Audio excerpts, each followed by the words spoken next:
First captain of the company of the Westering Sun. In death, I am nothing. The dead have no titles. You stand within the Hall of Remembrance. I am one of its many prisoners, all soldiers of the Westering Sun, all fallen in battle, all slain by treachery. Our spirits are shackled to the walls and shadows of this tower. We are doomed to stand, to remember, and to wait for Eldrith's release, and our own. Who is Eldrith? Much time has passed, I see, for how many names to have been ground beneath time's heel.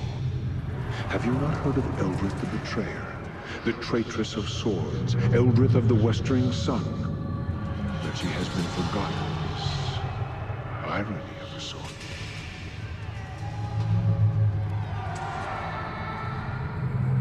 Eldrith was one of the greatest generals of the Sword Coast, commander of the company of the Westering Sun, sworn sword and defender of Baldur's Gate.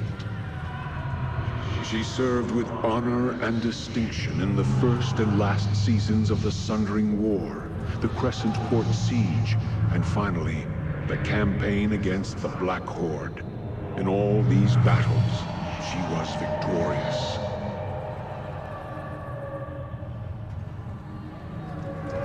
Where she led, we followed. Glory drew us, loyalty kept us, and we were proud to serve beneath her banner. Our lives were hers, and our deaths were hers.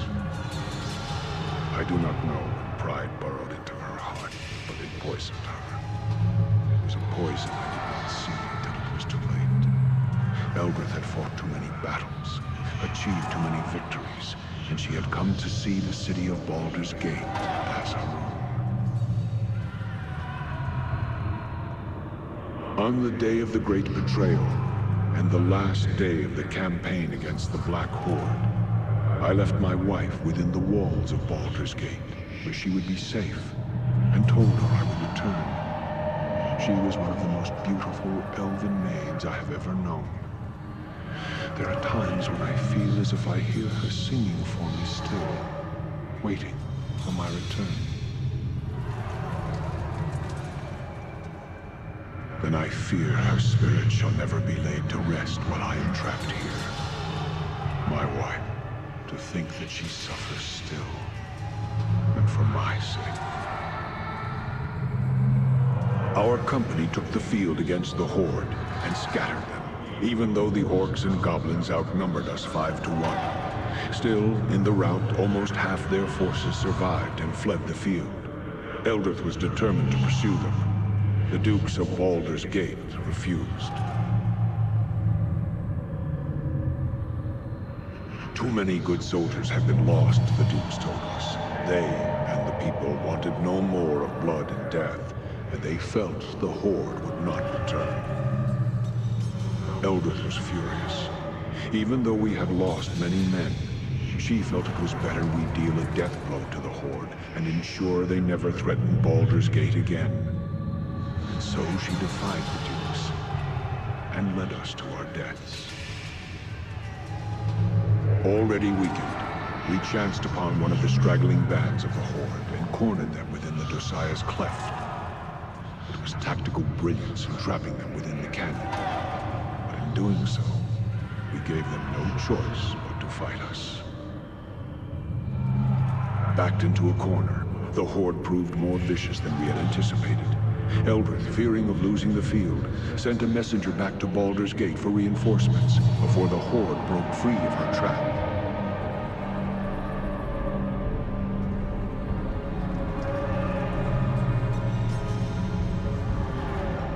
The reinforcements never came, and the Horde overran us. Eldrith survived. I survived. Many of the company of the Westering Sun did not. Now there are many graves within the Dosiah's cleft. Much of the ground there is strewn with bones of our soldiers, mixed with the orcs and goblins. Eldrith became a thing, a creature consumed by fury.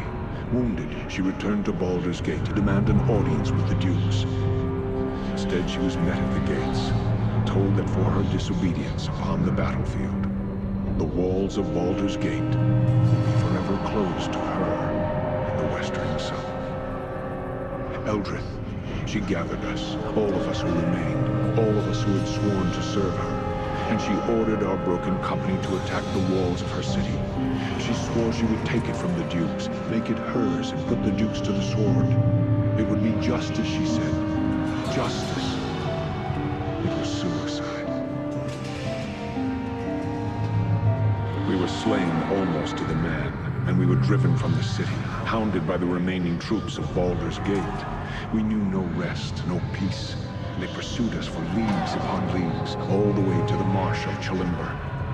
They feared Eldrith's wrath so greatly that they were determined that she should not escape alive.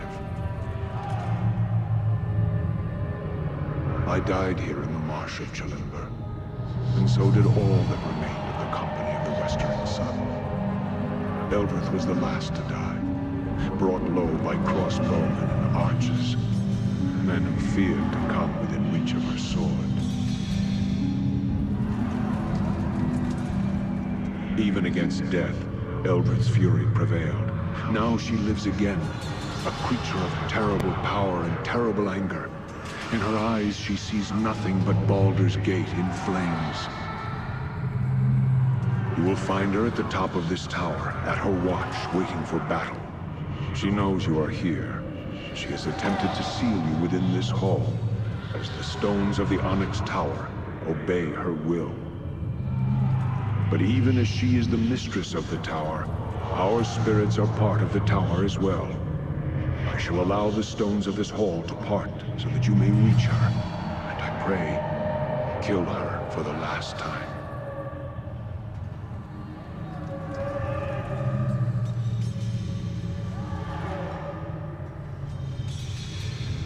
I pray the gods favor you. If not, then I fear no one shall be able to stop her. Eldrith's will is tied to the tower. Surely you know that when she is slain, this tower will die as well. It will fall into the elemental plane of fire and be consumed.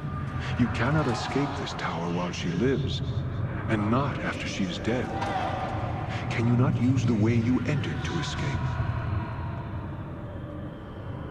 The tower itself touches many places, other planes of existence, even creates gates to them. Perhaps there is some manner by which these gates may be used to escape.